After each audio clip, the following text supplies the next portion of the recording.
Bonjour, bienvenue sur Global Télé Saint-Tropez. Alors aujourd'hui, on est ravis de vous présenter Olivier Dassault, l'artiste.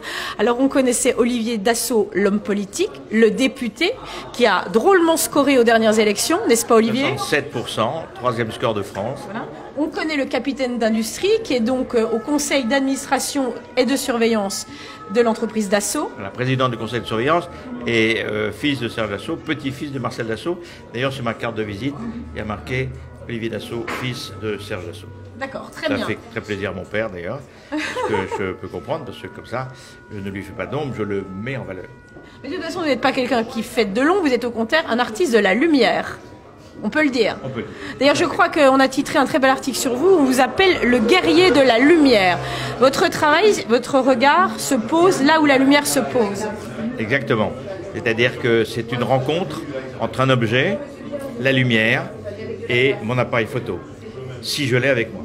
Si j'ai pas l'appareil photo, j'ai quelques secondes, quelques minutes pour aller le chercher et essayer d'immortaliser ce que j'ai imaginé à partir d'un détail. Ça peut être un reflet sur une gouttière, ça peut être une grille d'évacuation d'égout, ça peut être un rideau,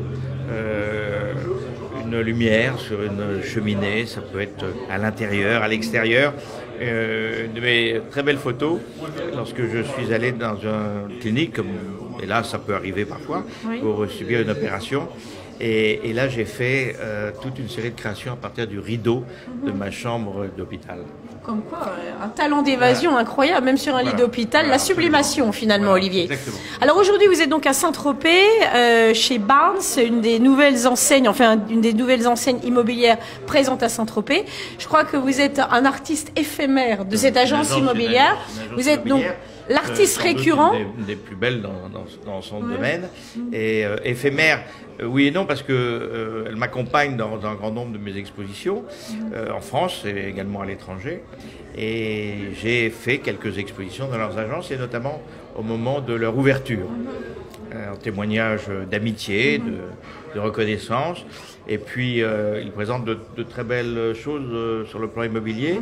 Le beau appelle le beau, et c'est un mariage un peu intemporel et sympathique, et qui en plus déclenche un certain nombre de ventes, des ventes de maisons, mais également des ventes de photos. Oui, et puis peut-être même qu'effectivement, on habille les murs des nouvelles maisons vendues avec vos œuvres.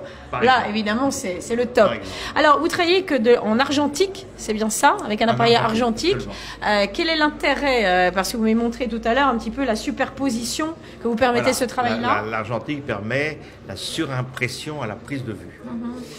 Une fois, deux fois, trois fois, quatre fois, cinq fois même parfois, ce que ne permet pas ou très difficilement le numérique. Et puis, mes appareils photo sont des objets qui me permettent de mémoriser une création. Ça devient des instruments, j'oublie même l'appareil photo. Le cadrage, je le fais sans appareil photo. Et c'est simplement pour impressionner la pellicule et garder en mémoire une création. Aujourd'hui, je suis sans doute un des derniers chevaliers de la pellicule. La pellicule, parce qu'on en trouve presque plus. Et le numérique, effectivement, l'emporte de plus en plus. Et en même temps, on a une lumière que l'on n'a pas sur le numérique. Le numérique, c'est fantastique pour faire des photos quand il y a peu de lumière. Mais moi, mon secret, c'est capter la lumière quand elle est forte. Donc, c'est plus facile et je contrôle mieux avec de l'argentique qu'avec du numérique. Alors vous qui êtes un amoureux de la lumière, j'imagine que Saint-Tropez est un paradis pour vous. Eh bien, Saint-Tropez, il y a là, chez Barnes, justement, 2-3 photos qui ont été faites à Saint-Tropez. Oui. Et c'est effectivement un lieu où j'ai fait un certain nombre de créations, de réalisations. D'ailleurs, j'ai l'appareil photo pas loin, au cas où, d'un seul coup.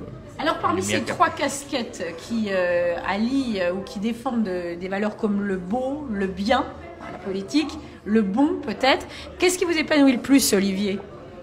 Je dirais que tout est lié, que cela dépend du moment, que demain je suis de retour dans la circonscription pour, je ne dirais pas faire mon métier de député, parce que pour moi ça n'a jamais été un métier, c'est plutôt une fonction. pour ne pas dire une mission même au service des autres. J'emploie parfois des formules qui peuvent penser à celles d'un missionnaire. Je dis que au-delà de nous aimer les uns les autres, il faut nous aider les uns les autres.